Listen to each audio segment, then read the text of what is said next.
दोस्तों नमस्कार, मैं शिवम कुर्मी अपने चैनल एनईपी क्लासेस के साथ।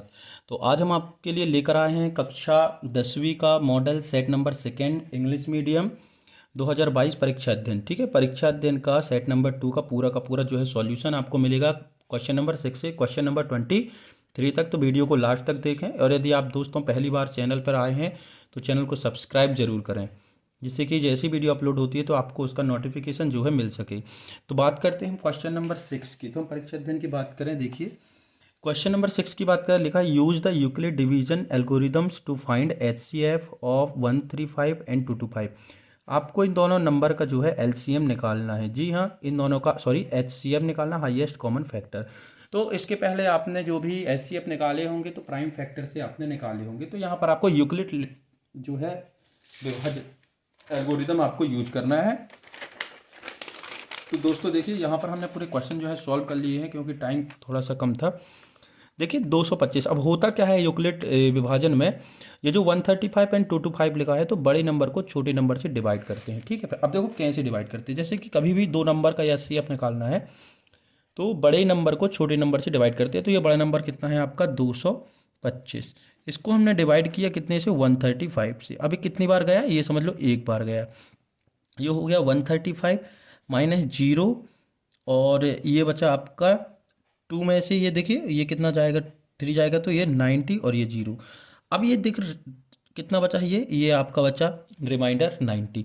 अब अगले स्टेप में क्या करते हैं, जो बचता है ना, जो रिमाइंडर बचता है उससे हम फिर से डिवाइड कर देंगे, जिससे हमने अभी जो है डिवाइड किया था। अब 90 से कितने, देखो 90 में यदि 2 का मल्टीप्लाई करते हैं तो 90 2 जा 180 होगा। तो ये तो 135 उससे छोटा है तो ये फिर एक बार जाएगा, तो 90 1 जा 90। फिर यहाँ हम यदि सब्ट्रैक्ट करते हैं तो कितना बचता है 5 और 3 की माने 13। 13 में से यदि 9 जाएगा, 13 में से 9 जाएगा तो ये बचा 45। अब रिमाइंडर कितना बचा आपका 45। अब इस 45 से फिर इसको डिवाइड करेंगे तो ये 90 डिवाइड हो जाएगा। तो ये कितनी बार गया, 2 बार, तो ये 45 दूनी 90। तो जब रिमाइंडर 0 बचे, ठीक है, जब रिमाइंडर 0 बचे तो आप समझ जाइएगा कि जब रिमाइंडर 0 बचता है तो वो आपका HCF हो जाएगा। तो ये स्टेप आपको लिखना है। देखिए 225 लिखा, 135 इंटू 1 इसका डिवाइड किया और प्लस रिमाइंडर, फिर 135 को डिवाइड किया तो 90 इंटू 1 प्लस 45, इसके बाद 90 45 इंटू 2 प्लस 1। तो आपका जहाँ पर रिमाइंडर 0 हुआ वो आपका HCF हो गया। ठीक है दोस्तों, आगे बढ़ते हैं, क्वेश्चन नंबर 7 की बात करते हैं। तो क्वेश्चन नंबर 7 देखिएगा, क्वेश्चन नंबर 7 है find the zeros of the quadratic polynomials x² minus 2x minus 8 and verify the relationship between the zeros and the coefficient. तो यहां पर आपको जीरोस फाइंड करना था। तो देखिए दोस्तों, इक्वेशन था आपके पास x² माइनस 2x माइनस 8। अब आपको यहाँ पर क्या करना है, फैक्टराइजेशन मेथड लगानी है। तो फैक्टराइजेशन मेथड में करना क्या रहता है, कॉफिशिएंट ऑफ x², यहाँ पर कुछ नहीं है तो क्या है 1, कॉफिशिएंट ऑफ x² और कांस्टेंट वैल्यू का हम 1 में मल्टीप्लाई करते तो 8 बन जा 8। अब इसको इस तरीके से फैक्टराइज करना है, इस तरीके से तोड़ना है कि मल्टीप्लाई करने पर 8 आए। तो देखो हमने 2 नंबर ले लिए, 4 2 जा 8 हो गया, और ऐड या सब्ट्रैक्ट करने पर माइनस का 2 आए। तो देखिए +2 और -4 को यदि आप कैलकुलेट करेंगे तो -2 ही बचेगा, तो हमने यहाँ पर कर लिया।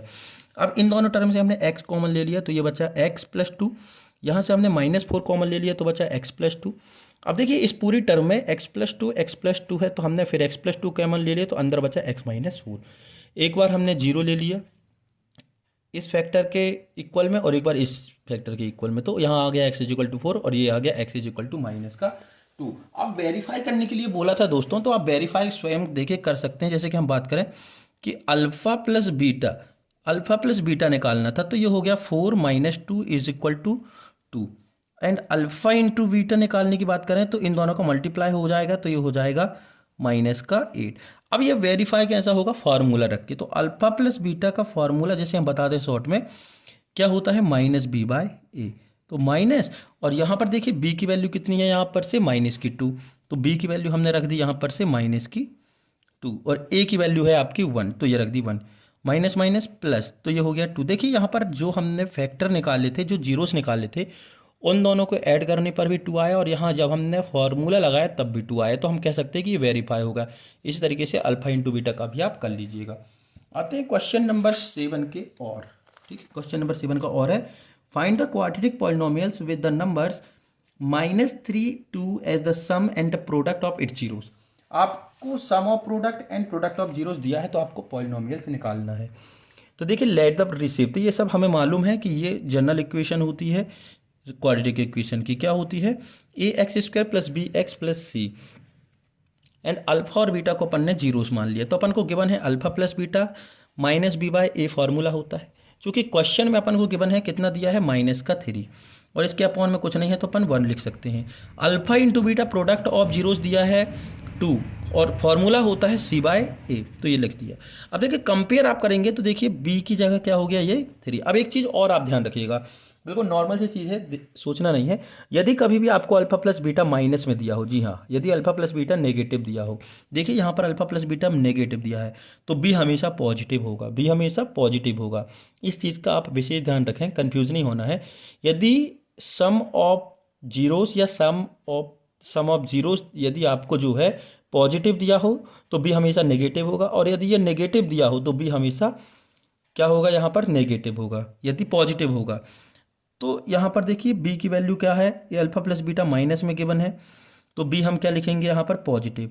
a की वैल्यू यहाँ पर 1 है, a की वैल्यू यहाँ भी 1 है तो हमने लिख दिया a = 1, c = 2। इस जनरल इक्वेशन में हम a b c की वैल्यू पुट कर देंगे तो a b और c तो हमने पुट कर दी तो इक्वेशन बन गया x² + 3x + 2। क्वेश्चन नंबर 8 है which terms of the AP is 78। इस दिए गए AP में 78 कौन सी टर्म है?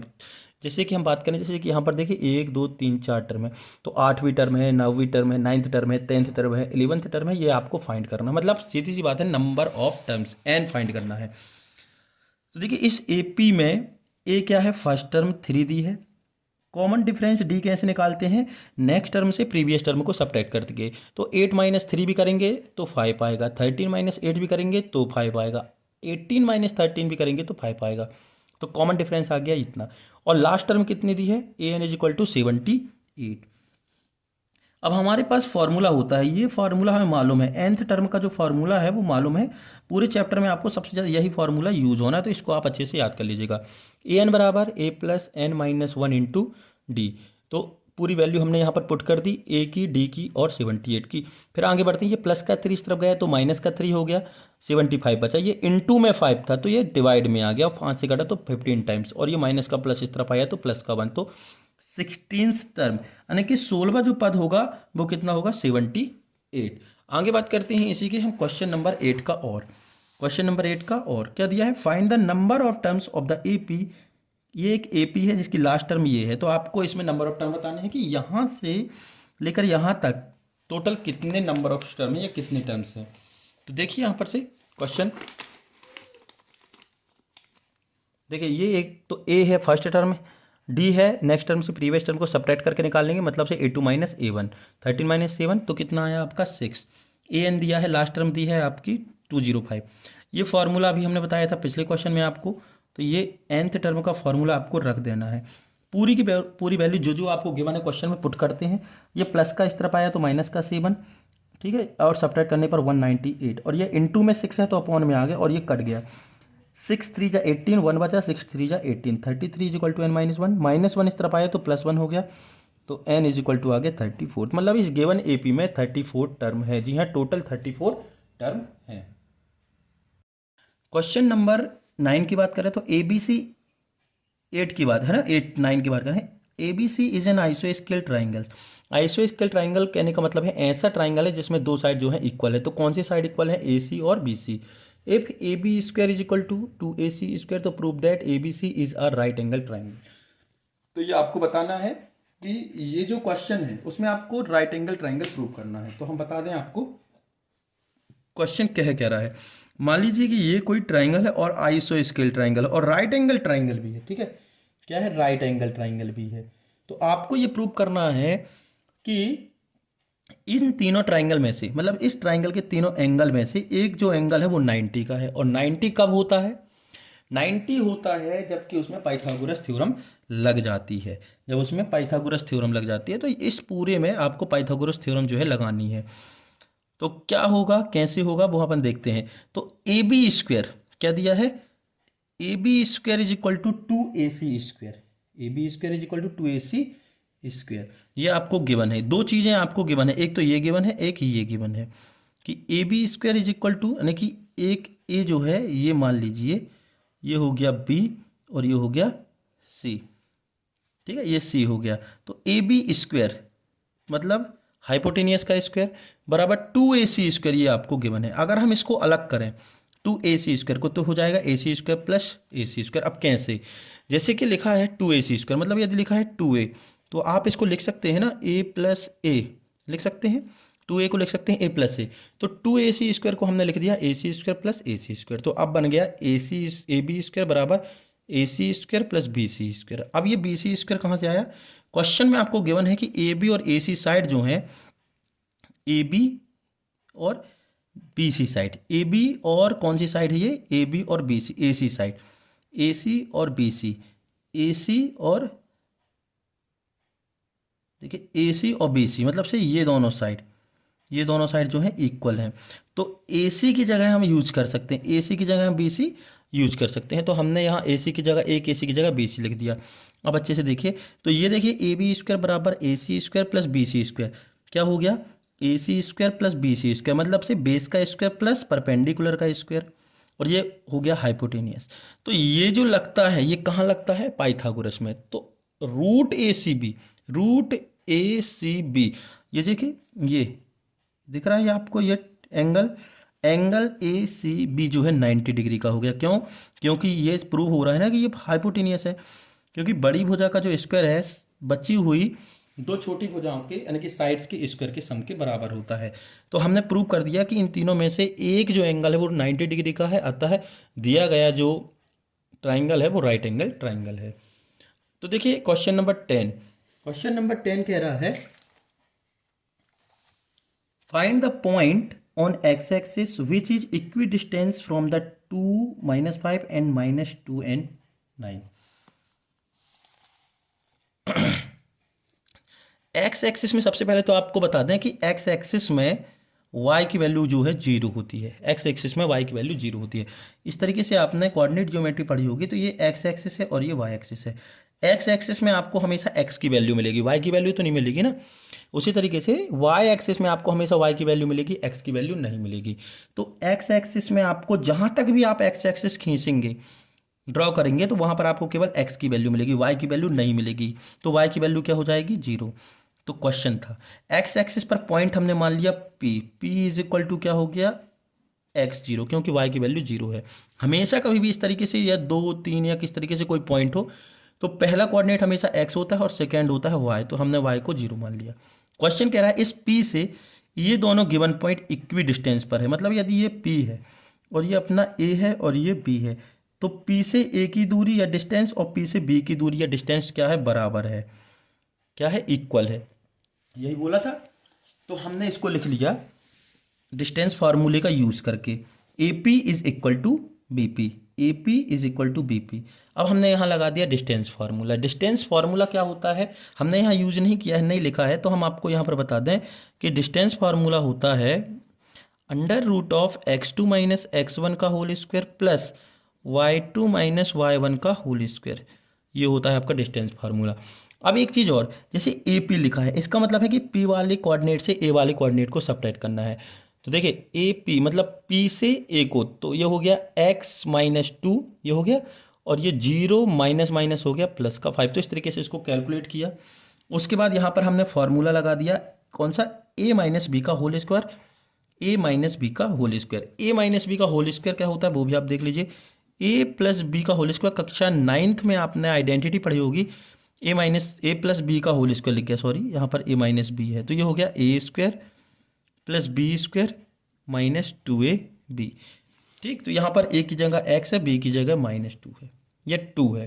तो इस तरीके से इसको कैलकुलेट किया और इन दोनों का स्क्वायर, इस दोनों का रूट हटाने के लिए हमने स्क्वायर कर दिया, square of both side.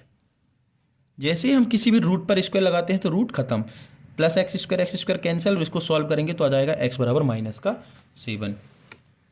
Question number 10 का, और क्वेश्चन नंबर 10 का और क्वेश्चन नंबर 10 का और क्या कह रहा है, देखिए, check whether given points are the vertex of an आइसोस्केल ट्राइंगल। आपको ये बताना है कि ये गिवन पॉइंट है जो किसी ट्राइंगल के वर्टेक्स तो है, लेकिन आइसोस्केल ट्राइंगल के, किसके, आइसोस्केल ट्राइंगल। तो आइसोस्केल ट्राइंगल क्या होता है, आइसोस्केल ट्राइंगल एक ऐसा ट्राइंगल होता है जिसमें दो साइड इक्वल होती हैं। जी हाँ, जिसमें दो साइड इक्वल होती है। तो आपको प्रूव करना, तो हमने इनको मान लिया ए बी और सी।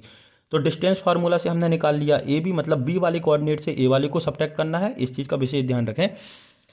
जैसे हम ए बी लिखते हैं तो बाद वाले पॉइंट से पहले वाले पॉइंट को सब्ट्रैक्ट करते हैं। तो बी के कोऑर्डिनेट से ए के कोऑर्डिनेट को सब्ट्रैक्ट कर दिया, आया √37। बी सी निकाला, फिर सी ए।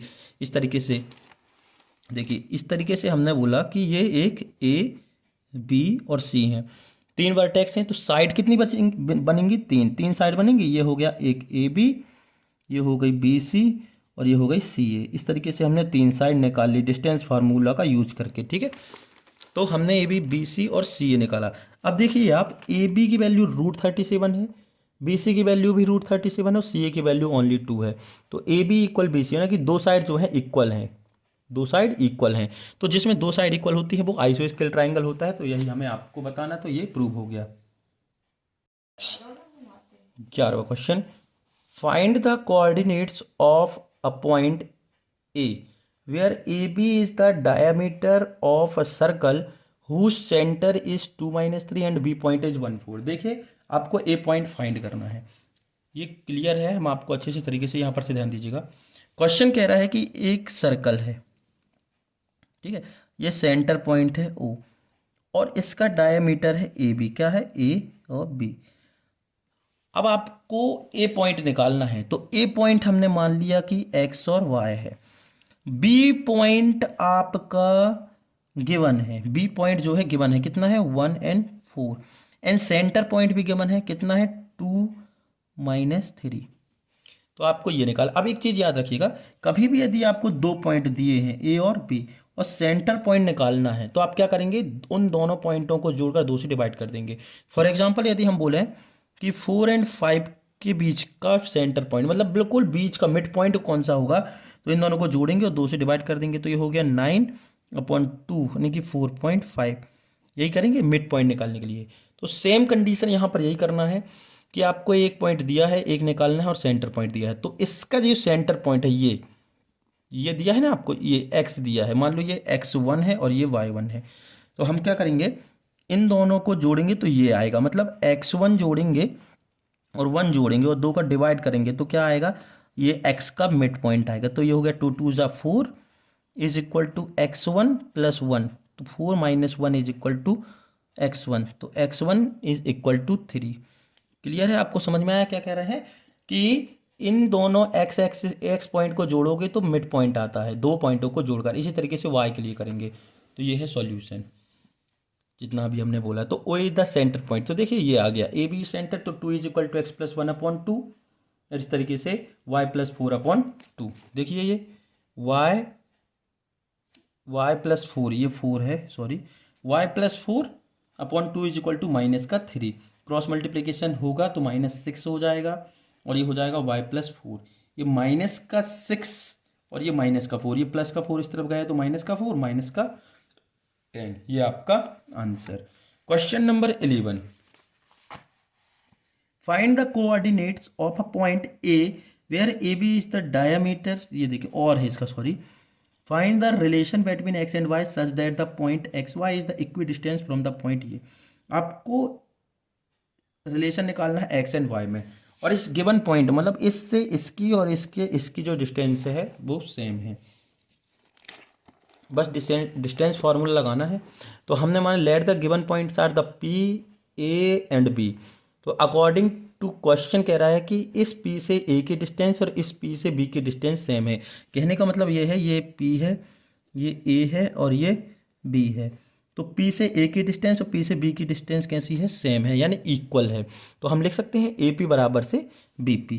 ये AP बराबर से BP, B बराबर से BP, मतलब P वाले पॉइंट से A वाले पॉइंट को सब्ट्रैक्ट करना है, P वाले पॉइंट से B वाले सब्ट्रैक्ट करना है। याद करने की जरूरत बिल्कुल नहीं, हमेशा बाद वाले कोऑर्डिनेट से, जैसे कि 3 - x हो जाएगा, सॉरी पी से सब्ट्रैक्ट करना है। x माइनस 3 हो जाएगा, y माइनस 6 हो जाएगा, x प्लस 3 हो जाएगा और y माइनस 4 हो जाएगा। फॉर्मूला लग जाएगा, आइडेंटिटी लग जाएगी, जो कि चैप्टर नंबर 2 में क्लास 9th में आपने पढ़ी है। और इसको सॉल्व कर लेंगे। अब यहाँ पर देखिए स्क्वायर लगा है, तो यहाँ पर रूट लगा है, इस रूट को हटाने के लिए हम स्क्वायर करेंगे दोनों साइडों का और इसको कैलकुलेट कर देंगे, तो ये आ जाएगा आपका रिलेशन। क्वेश्चन नंबर 12 है, if sine A is equal to 3/4, तो cos A and tan A आपको फाइंड करना है। तो sine A, let A B C is a triangle, तो साइन ए आपको दिया है, साइन ए दिया है, तो मतलब से ये ए है, सॉरी ये ए है, ये बी है और ये सी है। ठीक है, क्लियर ना दिख रहा हो तो आप, साइन थीटा बराबर क्या होता है, साइन थीटा बराबर होता है, साइन सी थीटा बराबर आपने पढ़ा होगा, साइन थीटा बराबर होता है P by H perpendicular by hypotenuse. Sine theta बराबर होता है P by H perpendicular by hypotenuse. तो आपको गिवन है sine A is equal to 3/4, मतलब से ये 3 और ये 4, ये दिया है ना, ये 3 और ये 4, तो ये परपेंडिकुलर बाय हाइपोटेनियस, ये वैल्यू आपको फाइंड करनी है। जैसे ही तीनों वैल्यू आ जाएंगे तो आपका जो है सॉल्यूशन हो जाएगा। अब हम इस पूरे में लगा देते हैं पाइथागोरस थ्योरम। पाइथागोरस थ्योरम क्या कहती है वो भी आप देख लीजिए। पाइथागोरस थ्योरम कहती है ए सी का स्क्वायर, ए सी का स्क्वायर मतलब से हाइपोटेनियस का square is equal to B C का स्क्वायर, परपेंडिकुलर का स्क्वायर और बेस का स्क्वायर, ए बी का स्क्वायर। ये वैल्यू पुट करते हैं, हमें चाहिए क्या है, ये क्या चाहिए है, ए बी, तो ये ए बी स्क्वायर रहेगा और ये जो इस तरफ जाएगा राइट हैंड में, तो ये माइनस का, तो A C square minus B C square, यहाँ पर शॉर्ट में लिख दिया है A C square minus B C square. और ये जो रूट दिख रहा है ए बी का, तो ये सामने जाएगा तो रूट लग जाएगा।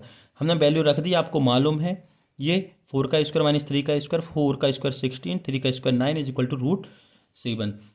अब तीनों चीज़ें आपको मिल गई तीनों साइड, तो कॉस ए निकालना, तो कॉस ए बराबर होता है परपेंडिकुलर, देखिए कॉस थीटा बराबर होता है, ये आपको याद कर लेना है, कॉस थीटा बराबर होता है बी बाय एच, तो ये हो गया बी बाय एच, और टेन थीटा बराबर होता है पी बाय बी यानी कि 3/√7, तो ये आपके आंसर।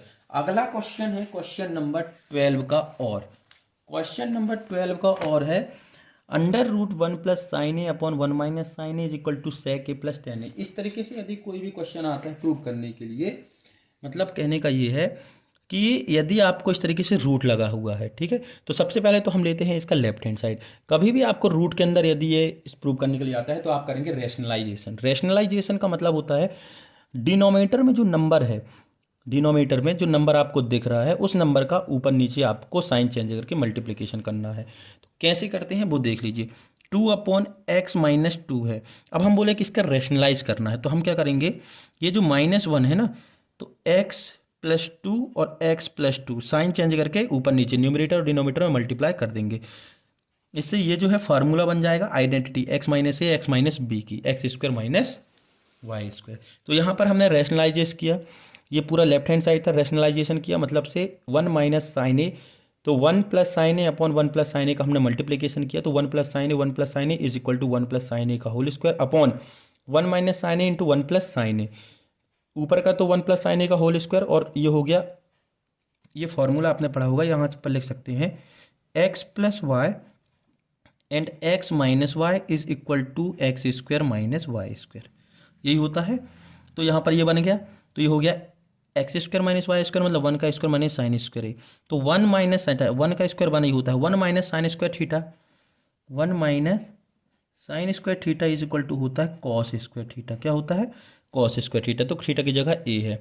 अब स्क्वायर से रूट खत्म, तो बचा 1 plus sine A upon cos ए, एक बार 1 अपॉन कॉस ए लिखा प्लस साइन अपॉन कॉस ए लिखा, 1 अपॉन कॉस ए का उल्टा सेक ए, और sine A upon cos A is equal to tan A, यही आपको प्रूव करना था, ये हमारा राइट हैंड साइड।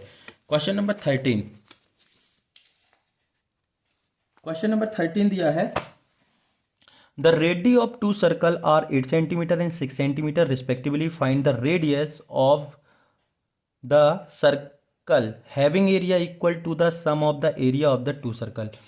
कह रहा है कि आपके पास 2 सर्कल हैं, ठीक है, उन दोनों की जो रेडियस है वो है 8 सेंटीमीटर और 6 सेंटीमीटर। देखिएगा, एक सर्कल है ये और एक सर्कल है ये, इसका रेडियस है 6 सेंटीमीटर और इसका रेडियस है 8 सेंटीमीटर। इन दोनों को मिलाकर एक बड़ा सर्कल बनाएंगे, तो उसकी रेडियस आपको फाइंड करनी है, और उसका जो एरिया है, इस बड़े वाले का एरिया जो है इन दोनों एरिया के सम के बराबर है, इन दोनों के सम के बराबर है। तो एरिया होगा पहले का A1 is equal to pi R one square, दूसरे का अपन ने मान लिया पाई आर टू स्क्वायर, एक बार 6 रख दिया, एक बार 8 रख दिया, तो दोनों का एरिया आ गया। अब बड़े वाले का एरिया क्या होगा, इन दोनों के एरिया के सम के बराबर। तो A बराबर पाई आर स्क्वायर बड़े वाले का, A1 प्लस A2 मान रख दिया, 64 और 36 जुड़ गया तो 100 हो गया। अब पाई से पाई कैंसिल। देखिए ये बड़े वाले का एरिया ए है और इसको हमने माना था पाई आर स्क्वायर, इनको pi R one square pi R two square, area of circle का फार्मूला लगा दिया था। अब ये आर स्क्वायर यहाँ पर गया, ये आर जो है स्क्वायर दिख रहा है, ये सामने गए तो रूट लग गया, और ये जो किसका स्क्वायर रूट होता है 10 का, तो बड़े वाले का एरिया आ गया 10 सेंटीमीटर। क्वेश्चन नंबर 13 का और है, लिखा है the length of the minute hand of a clock is a 14 centimetre, find the area swept by the minute hand in 5 minutes. Question देखिए, ये एक घड़ी है, इसमें मिनट का जो कांटा है वो 14 सेंटीमीटर है, मतलब ये हमारी रेडियस हो गई, ठीक है। अब कह रहा है कि यदि 5 मिनट में चलता है, कितने 5 मिनट में चलता है, तो कितना एरिया कवर करेगा। तो या तो आप लगा सकते हैं इसमें एरिया ऑफ सेक्टर, या डायरेक्ट हम बात करें तो एरिया ऑफ सर्कल आप निकाल लेंगे। रेडियस आपको गिवन है, कितनी दी है 14 सेंटीमीटर, ठीक। आपने निकाल लिया पूरे का एरिया। अब ये जो 5 के पार्ट है, टोटल यदि हम बात करें, ये 1 से लेकर 12 तक यहाँ पर जो है संख्याएं होती हैं, ठीक। तो 5 के कितने डिवाइड होते हैं, टोटल कितना होता है देखिए 60, कितना होता है 60, है ना, 60 होता है ना, टोटल होते हैं 60 मिनट। अब कितने में टूटा है 5 में, 5 मिनट में, तो कितने हो जाएंगे 12 पार्ट। तो आपको इस 12वें हिस्से का मान निकाला, अच्छे से ध्यान दीजिएगा। टोटल 60 मिनट होते हैं, 5 मिनट का निकालना है, 5 का डिवाइड किया तो हो गया 12, देखिए 12 बराबर बराबर हिस्से होंगे, तो एक सर्कल का एरिया निकाल के 12 से डिवाइड करोगे तो 12वें भाग का एरिया निकल आएगा, 12th पार्ट का एरिया निकल आएगा। हम आपको और बता दें, इसके अलावा यदि क्वेश्चन आता है तो यदि वो 10 मिनट बोलता है, ठीक है, कितना बोलता है 10 मिनट, 5 मिनट की जगह, तो 10 से डिवाइड करते तो कितने पार्ट बनते, 6 पार्ट बनते, तो 6 से डिवाइड कर देते। यदि वो बोलता कि 15 मिनट है, कितना 15 मिनट चल रहा है तो कितना चाहिए, तो 15 से डिवाइड करेंगे तो 4 बनेगा, तो एरिया ऑफ सर्कल निकाल के 4 से डिवाइड कर दे। तो हमने यहाँ पर यही किया है, हमने एरिया ऑफ सर्कल निकाला, इतना आया। उसके बाद 5 मिनट का एरिया निकालना है तो हमने 12 से डिवाइड कर दिया, 1/12 से डिवाइड कर दिया, आंसर आया 154/3 सेंटीमीटर स्क्वायर। क्वेश्चन नंबर 14 की बात करें तो 14 आप देख लीजिएगा। प्रोबेबिलिटी संगीता की गिवन है 0.62, हमें निकालना है इस रंजीता की, ठीक है। आपको दिया है किसका, रेशमा की निकालनी है, संगीता की है। तो जब दोनों का सम करेंगे तो 1 आएगा। कभी भी यदि एक सीक्वेंस होता है तो उनको हमें ऐड करते हैं, यदि एक ही इवेंट होती है और एक ही पर प्रोबेबिलिटी निकालनी है तो उनको सम करने पर 1 आता है, चाहे वो कितनी भी सारी प्रोबेबिलिटी हो। इन दोनों को ऐड करेंगे तो 1 आया। हमें चाहिए है रेशमा की, तो 1 माइनस प्रोबेबिलिटी ऑफ संगीता, ये निकाल लिया, तो 1 माइनस 0.06, क्योंकि ये क्वेश्चन में गिवन है, घटा दिया तो ये आ गया 0.38। क्वेश्चन नंबर देखिए, क्वेश्चन नंबर 14 का और है, अ bag contains 3 red balls and 5 black ball. एक थैले में आपको 3 लाल और 5 काली गेंदें हैं। A ball is drawn at the random from the bag. आपने बैग से एक गेंद निकाली, तो what is the probability that the ball drawn is the red, तो निकली हुई गेंद जो है लाल होगी। तो बहुत ही ईजी है। सबसे पहले तो हमें टोटल चाहिए है, तो टोटल कितनी बॉल्स है उसमें 3 + 5 मानी 8 बॉल है, ठीक। उसके बाद all possible result the outcome, से निकलने वाली गेंद कितनी है, आप यहाँ पर 8, टोटल हो गई 8। अब फेवरेबल कितनी है 3, रेड की बात हो रही है तो 3 है, और यदि ब्लैक की बात होती तो 5 हो जाती। कहने का मतलब है यदि एक बैग है और इसमें टोटल 8 गेंद है, 5 और 3, तो रेड कब निकलेगी, जब इन तीनों में से कोई एक गेंद होगी। भाई यदि इन तीनों में से कोई एक गेंद निकलती है तभी वो रेड हो सकती है, अदरवाइज तो वो ब्लैक ही होगी। तो आउटकम्स क्या हो गया 3, तो P = NE/NS = से 3/8, ये आपका आंसर। क्वेश्चन नंबर 15 दिया हुआ है, a child has a die who 6 face दिख रहा है, ये हमने सीधा करके दे दिया 6 face. So the letters as the given, उसमें लेटर लिखे हैं ABCDE, मतलब ए कितनी बार है 2, 2 फेस में ए है, कितनी बार 2। तो die is the thrown once, what is the probability of getting A. यदि आप उस डाइस को फेंकें तो उस फेस में ए आए, तो ए आने की पॉसिबिलिटी कितनी है 2। या अगर ये वाला डाइस फेस आएगा तो ए आ सकता है, और ये वाला फेस आएगा तो ए आ सकता है, यही दिया है ना। तो आपको प्रोबेबिलिटी निकालनी है। तो देखिए number of events outcomes A N is equal to 2, मतलब 2 फेस पर ए है इसलिए हमने इसको 2 लिखा, ए की बात चल रही थी। और टोटल फेस कितनी है 6, तो एन ही हो जाएगा, पी ई प्रोबेबिलिटी हो जाएगी N E upon N S 2/6 और कैंसिल करेंगे तो ये हो जाएगा 2 3 × 6 तो 1/3। ये आपका आंसर। क्वेश्चन नंबर 16 है find 2 consecutive odd positive integers sum of whose square is 290। आपको 2 कंसेक्यूटिव पॉजिटिव इंटीजर्स जो है ऑड पॉजिटिव इंटीजर्स फाइंड करना है जिनका स्क्वायर करके जोड़ोगे तो 290 आएगा। तो सबसे पहले तो आप ये बताएं कि आपको 2 ऑड नंबर कैसे मिलते हैं। देखें यदि हम पहले ऑड नंबर की बात करें तो पहला नंबर है 1, दूसरा है 3, फिर होता है 5, इस तरीके से 7। तो पहले और दूसरे को देखो किस तरीके से मिल रहा है हमें। पहला हो गया 1, दूसरा हो गया 1 + 2, यानी कि यदि हम इस नंबर पर 2 जोड़ दें तो अगला वाला ऑड नंबर मिल जाएगा। फिर उसके बाद देखिए ये 3 है, यदि हम 3 में 2 जोड़ दें तो हमें और अगला वाला मिल जाएगा। फिर इसमें हम 2 जोड़ दें तो फिर से और अगला मिल जाएगा। मतलब हमें 2 कंसेक्यूटिव लगातार ऑड नंबर कब मिलेंगे, जब हम किसी भी नंबर में 2 ऐड करते जाएंगे। और कॉन्सिक्यूटिव का मतलब होता है लगातार, एक के बाद एक, यानी कि 5 के बाद 7 की बात नहीं होगी, 5 के बाद 7, 3 के बाद 5, इस तरीके से एक नंबर छूटना नहीं चाहिए।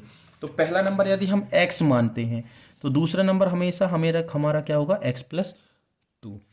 तो उसने 2 नंबर बोले हैं तो हमने मान लिया कि 2 odd positive integers are x and x + 2। अब क्वेश्चन कह रहा है कि इन दोनों का स्क्वायर करके जोड़ेंगे, ऐड करेंगे, तो इसका स्क्वायर और इस सेकेंड का स्क्वायर ऐड करेंगे तो 290 आएगा। यहाँ पर फॉर्मूला लग गया आइडेंटिटी, इसको हमने सॉल्व किया। इस तरीके से ये सॉल्व करने के बाद ये आपका बन गया क्वाड्रेटिक इक्वेशन। अब यहाँ पर देखिए ये 143 कैसा हो गया, ये पूरी टर्म 2 से डिवाइड हो रही है तो हमने यहाँ पर इसको 2 से डिवाइड कर दिया। तो डिविजिबल बाय 2, तो ये और छोटा इक्वेशन हो गया। इस क्वाड्रेटिक इक्वेशन को आप चाहे तो फैक्टराइजेशन मेथड से सॉल्व कर लें या फिर फार्मूला मेथड से। तो हमने यहाँ पर फार्मूला मेथड लगा दिया, सॉल्व कर दिया। एक बार यहाँ पर पॉजिटिव ले लिया तो आया 11, एक बार नेगेटिव ले लिया तो आया -13। चूंकि क्वेश्चन में गिवन है कि पॉजिटिव ऑड इंटीजर होना चाहिए तो हम इसको नेगेटिव यानी कि इम्पॉसिबल कर देंगे। तो पहला नंबर हो गया 11 और सेकेंड नंबर आपने क्या माना था x + 2, तो 11 + 2 = 13 सेकेंड नंबर हो गया। ये आपके आंसर 11 और 13। क्वेश्चन नंबर 16 की बात करें हम, क्वेश्चन नंबर 16 के और तो देखिए ये आपको दिया हुआ है, आपको इस क्वाड्रेटिक इक्वेशन को सॉल्व करना है। तो देखते हैं, ये हो गया subtraction of rational number. 2 rational number है, 1/x + 4 और 1 - x - 7। एलसीएम आया x + 4 x - 7, इनको हमने सॉल्व किया, एक ब्रैकेट ओपन किया, x से x कैंसल, क्रॉस मल्टीप्लिकेशन कर दिया, इसके साथ और इसका इसके साथ, तो ये हमारा आ गया। पूरे को उठा के हमने एक साइड यानी कि इस -330 को हमने राइट हैंड साइड में ले गए तो ये हो गया +330। कैलकुलेट किया तो ये हो गया हमारा क्वाड्रेटिक इक्वेशन। अब इस क्वाड्रेटिक इक्वेशन को ध्यान से देखें, क्वाड्रेटिक इक्वेशन जो है पूरा का पूरा डिवाइड हो रहा है 11 से, तो हमने इसको डिवाइड कर दिया। तो हम इसको यहाँ पर लिख सकते हैं डिविजिबल बाय 11, ठीक है। तो ये हो गया 11 × 1 = 11, 11 × 3 = 33, 11 × 2 = 22।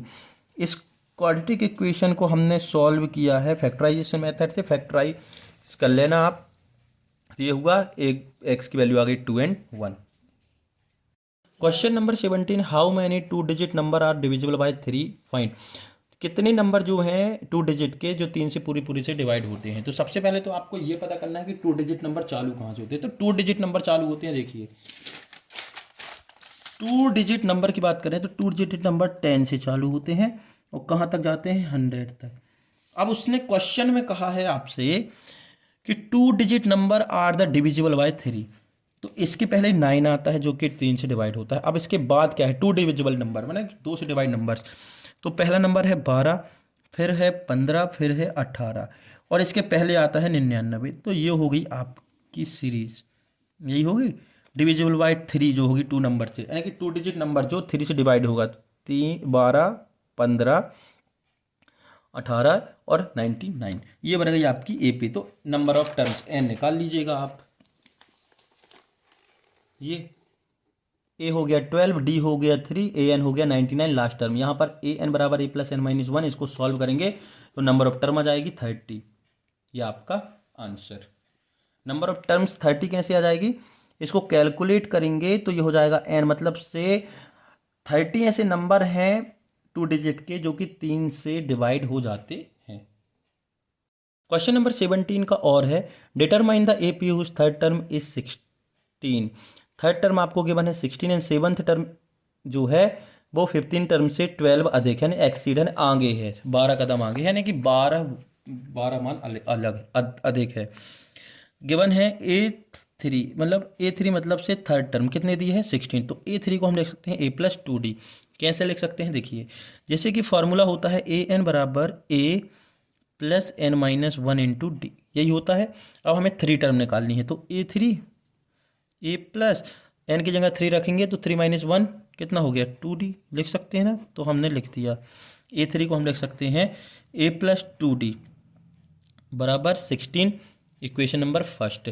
अब A7 दिया है, जो A7 है वो A5 से 12 अधिक है। जी हाँ, A7 की वैल्यू जो है फिफ्थ टर्म से 12 अधिक है, तो A7 को लिख सकते हैं A+60, A5 को लिख सकते हैं A+4D। सीधी सी बात, कभी भी अगर कोई भी टर्म आती है तो आपको हमेशा D के साथ मल्टीप्लाई करना है एक कदम पीछे।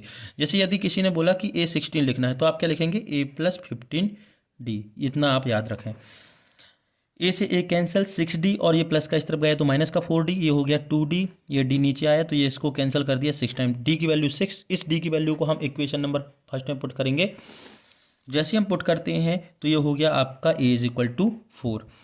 A और D आ गया, तो आप AP बनाने थे, AP की कोई भी फर्स्ट 3 टर्म या 4 टर्म आप लिख सकते हैं। AP होती है A+D, A+2D, A+3D, A+4D, तो ये हो गई आपकी AP। Question number 20, question number 20 कह रहा है, देखिए यहाँ पर हमने जियोमेट्री यहाँ पर नहीं समझाई है अभी, बाद में हम आपको एक साथ चारों सेटों के पूरे जियोमेट्री के क्वेश्चन जो है कंप्लीट कर देंगे। फॉर विच है वैल्यू ऑफ के की वैल्यू फाइंड करनी है जब ये नो सॉल्यूशन रखता हो, तो ये 2 वेरिएबल लीनियर इक्वेशन का क्वेश्चन है। तो सबसे पहले तो हम जब जनरल इक्वेशन से इसको कंपेयर करेंगे तो A1 की वैल्यू हो जाएगी कोफिशिएंट ऑफ x, मतलब A1 = 3, B1 = 1, y के साथ किसी का मल्टीप्लाई नहीं है मतलब 1, और C1 = 1। इसी तरीके से सेकेंड इक्वेशन में x का कोफिशिएंट 2k - 1 है तो ये हो गया A2, y का कोफिशिएंट k - 1 है तो ये हो गया B2, और ये हो गया कांस्टेंट वैल्यू। हम जानते हैं कि यूनिक नो सॉल्यूशन कब होती है कंडीशन में, A1/A2 = B1/B2 is not equal to C1/C2। तो यहाँ पर आप A1 A2 B1 B2 C1 C2 की वैल्यू पुट करते हैं, ठीक।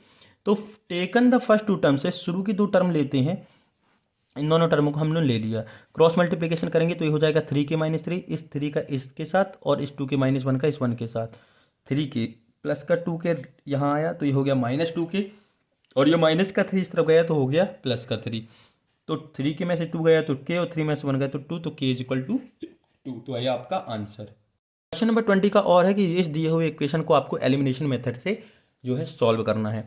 तो एलिमिनेशन मेथड से सॉल्व देखिए करना क्या रहता है कि किसी भी का भी कॉफिशिएंट हमें सेम करना है, या तो x का कॉफिशिएंट या y का कॉफिशिएंट। तो हमने y का कॉफिशिएंट सेम किया, यहाँ पर 2 है और यहाँ पर 4 है, तो यहाँ पर 4 लाने के लिए हम इस पूरे इक्वेशन में 2 से मल्टीप्लाई कर देंगे। देखिए यहाँ पर से y का कॉफिशिएंट 4 है, यहाँ y का कॉफिशिएंट जो है 2 है, तो यहाँ 4 आसानी से आ जाएगा। इस सेकेंड इक्वेशन में हम 2 का मल्टीप्लिकेशन कर देंगे, तो हमने 2 का मल्टीप्लिकेशन करके इक्वेशन फर्स्ट को ऐड कर दिया। 2 का ये 2 × 2 = 4, 2 × 2 = 4, 2 × 2 = 4, 4 + 3 = 7 हो गया, और ये प्लस माइनस का 4 कैंसिल, और ये हो गया 14। इसको हमने कैलकुलेट किया तो ये हो गया 7 × 2 = 14। इस x की वैल्यू को इक्वेशन नंबर सेकेंड में हमने पुट कर दी। इक्वेशन नंबर सेकेंड है ये, इक्वेशन नंबर सेकेंड में हमने पुट किया तो देखिए यहाँ पर से 2x - 2y = 2, 2 × 2 = 4 -2 = 2y, ये माइनस का 2y राइट हैंड में चला गया, और ये प्लस का 2 इस तरफ आए तो माइनस का 2 हो गया, तो ये 2 = 2y, y = 1, ये आपका आंसर, x = 2 y = 1। दोस्तों क्वेश्चन नंबर 23 की बात करें तो यहाँ पर आपको मीन निकालना है। आपको ये कॉलम और ये कॉलम दिया है जिसको हमने फ्रीक्वेंसी माना है। क्लास मार्क निकाला हमने थर्ड कॉलम। क्लास मार्क कैसे आता है, इन दोनों इंटरवल को जोड़कर 2 से डिवाइड करते हैं। जी हाँ, 0 + 2 = 2, 2/2 = 1, 2 4 + 2 = 6, एंड 6 में 2 का डिवाइड करेंगे तो 3। अब एक चीज़ और, आपको बार बार यही काम नहीं करना, आपको यहाँ देखना है कि इनमें कितने का इंटरवल है। देखो 4 6 6 8 8 10, आपने देखा कि यहाँ पर 2 का इंटरवल है, तो आप यहाँ भी 2 का इंटरवल लेकर चलेंगे। 1 3 3 + 2 = 5, 5 + 2 = 7, इस तरीके से यहाँ पहुँच गए। फोर्थ कॉलम है हमारा एफ एक्स, एफ के साथ एक्स का मल्टीप्लाई, मतलब 1 1 जा, 3 2 जा, 1 5 जा, 5 7 जा, 6 9 जा, 2 11 जा और 3 13 जा। मल्टीप्लिकेशन किया, ऐड किया, 162।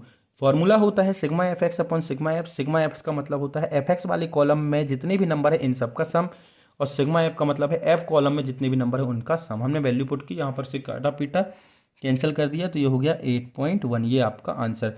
दोस्तों यदि वीडियो में आदि आपको समझ में ना आया तो उसके लिए सॉरी, लेकिन से आपको यदि क्लियर समझना है तो आप हमारे प्लेलिस्ट पर जाकर चैप्टर बाय चैप्टर इसको देख सकते हैं।